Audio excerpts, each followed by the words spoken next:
Hi hello నమస్తే welcome to auto Wala updates. ఇప్పుడే Baak movie చూసి రావడం జరిగింది. బాక్ అంటే ఏం లేదండి, అరణ్ మలేసి ఫ్రాంచైజీకి ఇది ఒక 4వ పార్ట్ అని చెప్పాలి.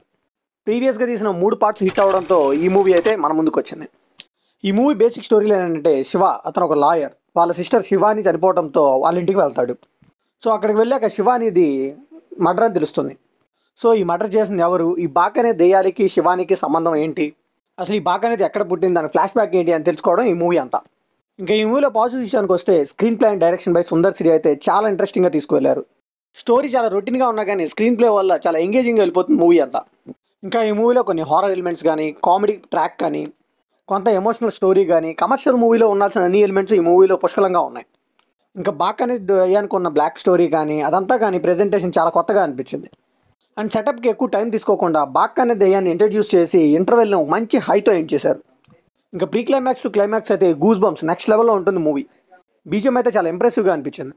So music by hip hop అది కూడా తన ఫామ్లో లేకపోయినా కానీ హర్రర్ సీన్స్ వచ్చినప్పుడు ఎస్పెషల్లీ క్లైమాక్స్లో అయితే ఎరగదీసి పడేశాడు. ఇంకా విఎఫ్ఎక్స్ అయితే మూవీకి మెయిన్ హైలైట్ అని చెప్పాలి. చాలా రియలిస్టిక్ వేలో చాలా బాగా ప్రెజెంట్ చేశారు. ఎస్పెషల్లీ ప్రీ క్లైమాక్స్ కానీ క్లైమాక్స్ కానీ ఆ విఎఫ్ఎక్స్ అయితే కళ్ళు చెదిరిపోయేలాగా అనిపించింది. ఎడిటింగ్ కూడా గుడ్గానే ఉంది. ఇంకా సినిమాటోగ్రఫీ కూడా టాప్ నాచ్ ఉందని చెప్పాలి. మంచి హారర్ ఫీల్ వచ్చేలాగా ఆ షార్ట్స్ అయితే చాలా బాగా డిజైన్ చేశారు. అండ్ క్లైమాక్స్లో వచ్చే సాంగ్ పిక్చరైజేషన్ కూడా చాలా బాగుంది. ఇంకా ఈ మూవీలో నెగిటివ్స్ విషయానికి వస్తే స్టోరీ అయితే చాలా రొటీన్గా ఉంటుంది. సో ఇలాంటి స్టోరీస్ మనం ఆల్రెడీ మూవీస్లో చూస్తూనే వచ్చాం. అరణ్ మరి పార్ట్ 3లో ఉన్న ఎలిమెంట్స్ అన్నీ కూడా ఈ మూవీలోనే ఉన్నాయి. సో ప్రతి సీన్ కూడా నెక్స్ట్ టైం అయిపోతుంది ఆడియన్స్ ప్రిడిక్ట్ చేసేలా ఉంది. అండ్ హారర్ మూవీ సబ్జెక్ట్ తీసుకున్నప్పుడు హారర్ సీన్స్ ఎక్కువ ఉండాలి, కానీ ఇక్కడ విలన్ కనిపించినప్పుడే కొంచెం హారర్గా అనిపిస్తుంది. ఇంకా కామెడీ కూడా అన్ని సీన్స్ అయితే వర్కౌట్ అవ్వలేదు. ప్రీ క్లైమాక్స్లో కానీ ఇంటర్వెల్ ముందు కానీ ఇవి కొన్ని వర్కౌట్ అయ్యాయి అంతే. మిగతా అంతా కానీ కొంచెం క్రేంజ్లానే అనిపించింది. ఇంకా పర్ఫార్మెన్స్ విషయానికి వస్తే సుందర్ సి అయితే చాలా ఇంప్రెసివ్ అని చెప్పాలి. ఒక పక్క డైరెక్షన్, ఒక పక్క యాక్టింగ్ ఎరగదీసి పడేశారు.